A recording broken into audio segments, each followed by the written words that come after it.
Hello, users, and welcome to another episodic installation of Above It All. This is the series where I tell you things that I think you need to know, and I'm going to program you like a good little drone. I'm your programmer. Unsubscribe from everybody else. This is all you need, baby. Anyway, so the director for the DNC Communications, at least, that's according to this clip, their title, has said something. This is, quite a few days old. This is 4 days old now. But I forgot to cover this, so I'm going to do it now. And better late than never, right? So this person has basically said what I feel like a lot of people have been thinking is going on, but they just kind of like accidentally said it. And I haven't seen any follow-up on this. I've literally seen no follow-up on this at all. So maybe there is, and I just haven't seen it. If you know anything, if if you want to look this up for me, because I'm apparently an idiot, feel free to look this up. Send it to me in a direct message or in a YouTube comment or something. And anyway, let's click on this and see what this bitch got to say. I mean, there's a real possibility that the convention does not happen, or it happens in a virtual sense. Is that correct as of today? Well, first of all, our convention has to happen because we are not officially nominating Joe Biden in order to take Donald Trump. So our convention is happening. There is business that has to happen. Okay, so now, again, this could be just like a bait and switch. This could just be, like planting a message out there, planting a seed, seeing how people react to it, and then just basing your actual decision off of that. Nobody knows, and again, I haven't seen any follow-up. I've actually not seen this circulate that much, considering it is such a massive scoop, if this is true. But, it's one of those things where at this point we're getting deep in the weeds, and at this point, again, this is probably just one of those things where they kind of plant the seed out there. They have someone who's not that important just kind of say something, and then they just kind of make a focus group out of the reactions. And, if someone in a focus group is watching this video, hello there, please give me your earnings for that focus group. Thank you very much. But if they're not, and you're just some random fucker, please give me your stimulus check, patreon.com/Cyberduin531. Hit me up with your stimulus check. I would appreciate that. Anyway, so what I think about this is, now, like I've said before, let me just throw this out here. I know a lot of you are cringing right now, but I am planning in North Carolina to vote for whoever has the highest likelihood of beating Donald Trump in this state. And if that's the Democratic nominee, it's the Democratic nominee. If it's the Libertarian nominee, it's the Libertarian nominee. If it's the Green Party nominee, it's the Green Party nominee. If it's the ghost of Ross Perot, you know what? Fuck it. I'm going for the ghost. You know what I'm saying? I'm giving up the ghost and also going for the ghost at the same exact moment in time. But the thing about it is Joe Biden is historically horrendous. Like, we all thought Hillary Clinton might have been the worst fucking presidential candidate in all time, and she might actually be. Joe Biden might have actually edged her out. Honestly, Hillary Clinton in a primary was honestly a more fumbling kind of candidate than in a general. I think Joe Biden may be stronger in a general and way weaker in a primary. Or stronger in a primary, rather, but way weaker in a general. And what I mean by that is, just look at the election. Now, I don't think the elections are one-to-one representative of how the people voted. I do think that there's a lot of malarkey. Do I think that the exit polls being off by 10% constitute a massive cover-up and conspiracy? Not necessarily, but I do think that the whole kind of point of the Bernie movement was you had to win by so large of an amount that they couldn't but actually, actually, like with the Iowa caucus, well, actually, the delegate equivalents and the made-up numbers, the state delegate equivalents actually put Pete Buttigieg at a 0.1% lead, which, none of that bullshit. We had to win by such a margin that wouldn't have been possible, and clearly, at least by all measures, that did not happen. Now, obviously, I don't count any primary that takes place after Super Tuesday is fake. Those don't matter. If you even for a second say that those are legitimate elections, then you are de facto supporting the deaths of hundreds of thousands of people, or hundreds or thousands of people. So far, there have already been hundreds and actually, I think over 1,000 cases directly linked to the voting on the pandemic primaries. But, it's kind of hard to track who actually ends up dying from that. But I'm sure we'll find the numbers at some point. So I think anybody who supported those elections in any capacity, and that just means parroting them as if they're actually elections. If you're not full-throated saying that those elections are fake, honestly, I think that you're taking a misstep at the very least. And so, but there's very clear like lack of support for Joe Biden, but very strong support in a primary. And this is kind of like mirroring a lot of 2004. Obviously, I was not really conscious in 2004. I was like 8 years old. But from when I read, John Kerry basically kind of summed up the nomination in a very similar way that Joe Biden did this time around. Remember John Kerry, the guy who said that he might start his own campaign because he doesn't think Joe Biden is capable of winning. That John Kerry, and then famously lost to George W. Bush. And I think that's going to end up happening with Joe Biden.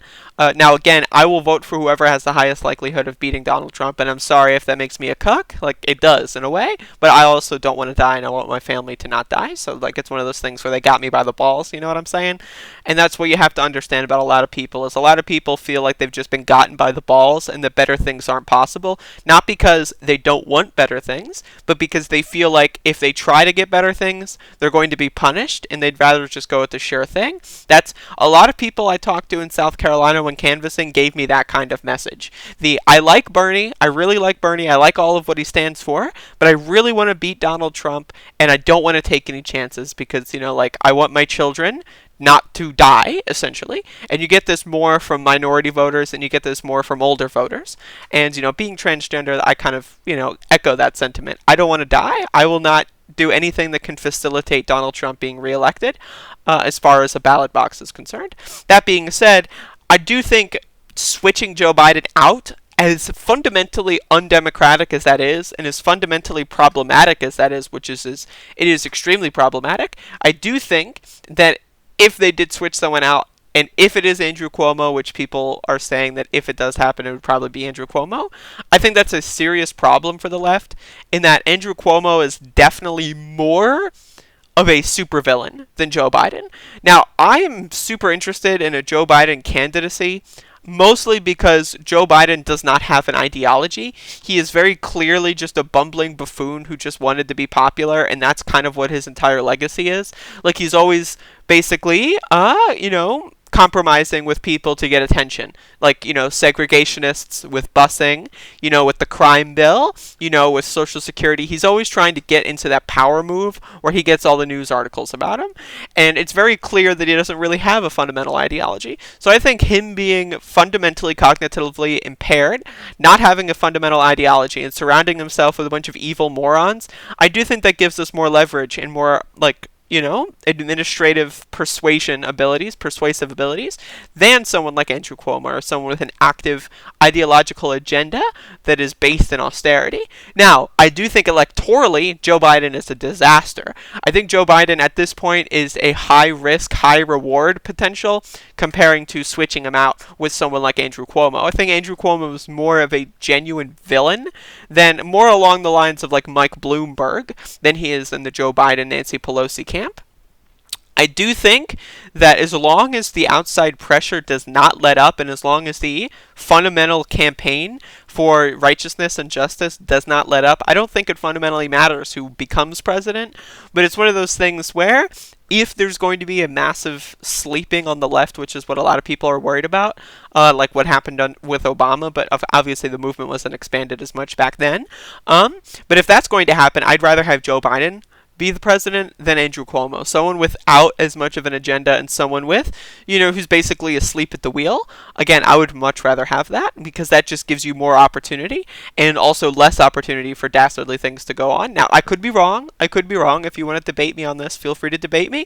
I'm going to be honest right now. I can't entertain the whole Trump is better than Biden thing. I think at that point, you're just full-blown right-wing libertarian conspiracy theorist, and accelerationism is a fascist ideology.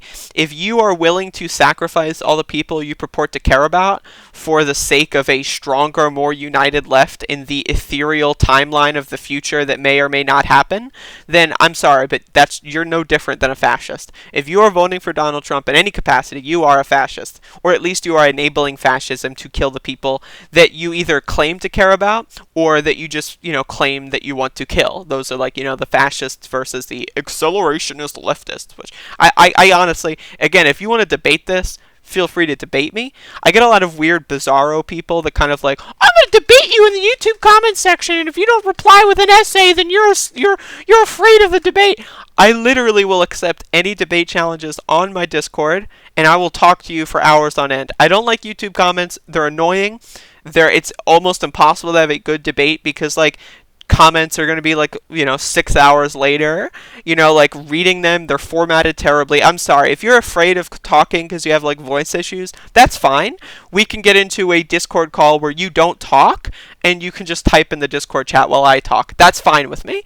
But like I really just am not doing this YouTube debate thing. I'm sorry, but you're not smart if you just want to debate in the YouTube comment section. If you want to debate in it like a private messaging context where I don't have to like check my email every 30 minutes or like if you want to do that, that's also fine, but I will not debate you in the YouTube comment section. Please just stop trying to do that. It's really annoying, it's really boring, and nobody will ever see that. Anyway, these are my opinions on this subject. Let me know what you think. I do think this is definitely something that I think they're trying to get reactions to before they go in kind of like a more public fashion, and that's why you're not seeing this covered in that many areas outside of like lefty Twitter, I think. But either way, let me know. And if you have any news stories or anything remotely related to the world that we live in, like science or anything like that, let me know.